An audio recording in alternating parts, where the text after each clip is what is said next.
সকলকে আমরা আহ্বান জানাবো, আমরা দেশের ব্যাপারে, জাতীয় ঐক্যের ব্যাপারে আমাদের কি ধরনের কিঞ্চিত যেন কোনো ফাটল তৈরি না হয়। আল্লাহ রাব্বুল আলামিন বলেছেন, যে জাতি নিজেদের ভাগ্যের পরিবর্তন না করে ওই জাতির ভাগ্যের পরিবর্তন আমি করি না। এই জন্য আপনাদের সামনে আমি যে আয়াত শরীফ তেলাওয়াত করেছি, আয়াতের ভিতরে আল্লাহ রাব্বুল আলামিন বলেছেন, পানিও ভাগে স্থানও ভাগে, যত বিপদ মুসিবত তোমরা দেখছো তোমাদের নিজেদের হাতের কামাই। এর পরিবর্তন আমাদের কি করতে হবে? তাহলে আল্লাহ পরিবর্তন করবে না। আমি আপনাদেরকে স্মরণ করায় দেওয়ার জন্য বলছি, বাংলাদেশ স্বাধীনতার 53 বছর শেষ হয়ে 54 বছরে পড়েছে,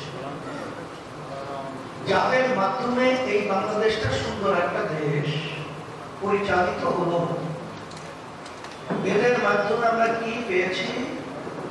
নতুন ভাবে আর আপনাদেরকে স্মরণ না করার প্রয়োজনীয়তা মনে করছি। তবে এদের পরিচালনায় তামাম দুনিয়ার মধ্যে এই ছোট্ট একটা দেশ বাংলাদেশ একবার দুইবার নয় 5 বার তামাম দুনিয়ার ভিতরে চোরের দিক থেকে ফাঁস করেছে। 53 বছর ইতিহাসে যদি আমরা দেখি, হাজার হাজার লক্ষ লক্ষ মায়ের পর সন্তান হারা হয়ে আজকে মা দুঃখে দুঃখে সন্তানের বিরহে বেদনায় সর্বত্র কাঁদছে।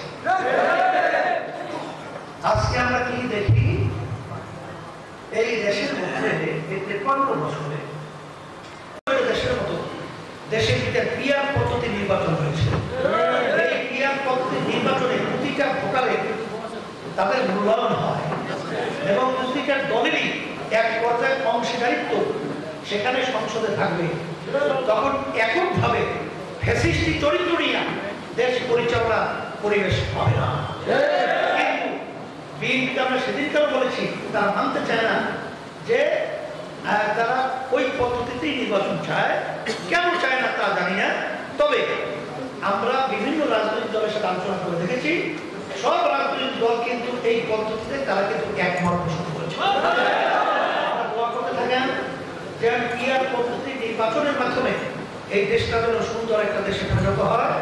আর আপনারা জানেন যে আমরা বলছি প্রয়োজনীয় গুরুত্বপূর্ণ যে সংস্কারগুলো রয়েছে, এই অন্তর্বর্তীকালীন সরকার এগুলো তৈরি করার পরে 1 থেকে 1.5 বছরের মধ্যে জাতীয় সুন্দর নির্বাচনের পরিবেশ তৈরি করবে, এই দাবিটা কিন্তু আমরা করেছি।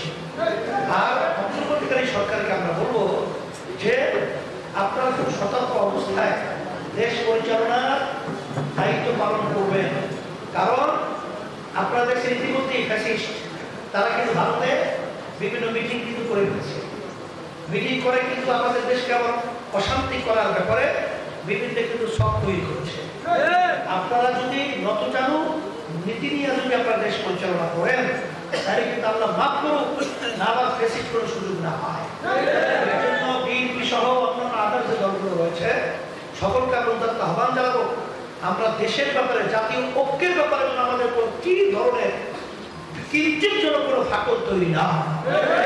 আমরা সবাই নজর রাখবো এবং আমরা একাকার হয়ে দেশ গড়ার ব্যাপারে ইসলামের পক্ষে, মানবতার পক্ষে কাজ করার আমাদেরকে তৌফিক দান করুন।